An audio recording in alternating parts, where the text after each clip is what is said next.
The villain of Chrono Trigger, Lavos, has always stood out to me amongst other RPG villains, because he's not really a villain. See, RPGs like Final Fantasy and Persona always have presented enigmatic and boisterous villains that seek to destroy or rule the world, giving us the player a hateable antagonist that we're motivated to stop. Lavos has no discernible ambition or morality as we understand it. It operates as an interstellar parasite, manipulating evolution and consuming planets to reproduce, making its destruction both calculated and devastating. It's nothing more than an interstellar parasite that seeks to reproduce and destroy. It's certainly not the only gaming villain to be utterly emotionless and unreasonable, but it's somewhat unique in a JRPG setting. See, most RPGs have the god boss as a twist final villain that only shows up once the main antagonist is defeated. But almost right from the beginning, Lavos is the overarching threat our party faces. Instead of subverting our expectations later with a twist, Lavos is an overwhelming force our party gradually builds up to facing. It's a massive departure from traditional RPG villains, where just a year earlier, Kefka was the driving force behind most of Final Fantasy VI. Where Kefka's apocalyptic actions were motivated by rage, spite, and madness, Lavos' destruction is merely biological in nature. It's almost unnatural to have a villain so detached from what our heroes are doing, to not even be aware of their existence until they finally work up the nerve to challenge it. With Lavos' indifference to our heroes, it creates a tension throughout the game that comes from existential dread. No matter when we go or what we do, Lavos is always waiting just below the surface, feeding on the life force of the planet. Throughout the game, you adventure around fully aware that an eldritch horror is festering below, something that doesn't know you exist or even care about you. It's an absolutely chilling parallel to obsessive villains like Sephiroth who revel in tormenting the heroes. Lavos merely does as it always has. By putting Lavos in the background, it helps to make each step of Chrono Trigger an unforgettable experience. Because as we hop around different eras, we're allowed to immerse ourselves in that time's issues, allowing for the episodic storytelling the game prides itself on.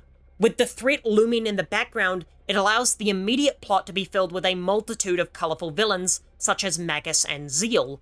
But while these characters certainly constitute a typically evil antagonist for a JRPG, it raises the question of what that makes Lavos. It's nothing more than a force of nature that's done what it's evolved to do. It's almost like the Colossi in Shadow of the Colossus, as Lavos is nothing more than an animal with no malice or will of its own. I mean, if you remove the time travel element from Chrono Trigger, then as far as we know, Lavos is just a peaceful rock with an unknowable purpose, who sat in wait for 65 million years, waiting for its day. It truly is a being of cosmic horror that doesn't have any motivation to hurt anyone. It just feeds on the nutrients of a planet before leaving to feast on another. It's the exact same function that a tick has, only on a cosmic scale. Now, I know what you're all screaming. Lavos is absolutely evil. Chrono Cross is explicit in how it is a malevolent force. But while that's true, it's not what Lavos was originally intended to be.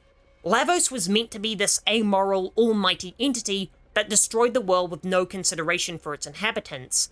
So forgive me for ignoring the information introduced in the sequel, but I only want to discuss what Lavos was originally intended to be in Chrono Trigger. So when the party decides to save the planet from this galactic parasite, they face a creature that displays neither rage nor fear, but a machine. There's no other word for it. Lavos is a completely still shell that spawns minions and emits attacks as soullessly as a spaceship fires its lasers. It doesn't tremble when it's attacked, it just tries to swat you away as you unleash one devastating attack after another on its oceanic health pool. But then the shell cracks, and you journey deeper into Lavos, and you're confronted with its core, an utterly alien concept that's every bit as inhuman as its shell. And after the exhaustive battle is complete, and you destroy the core at the metaphorical heart of this force of nature, it lets out an animalistic, blood-curdling screech that comes from what's probably the first pain that Lavos has ever truly felt. And you realize at the end of the day, this was just an animal that was trying to feed. It didn't hate you or even know you existed. It had as much hatred for you as a boot does to an ant. It's never going to know why what it was doing was evil.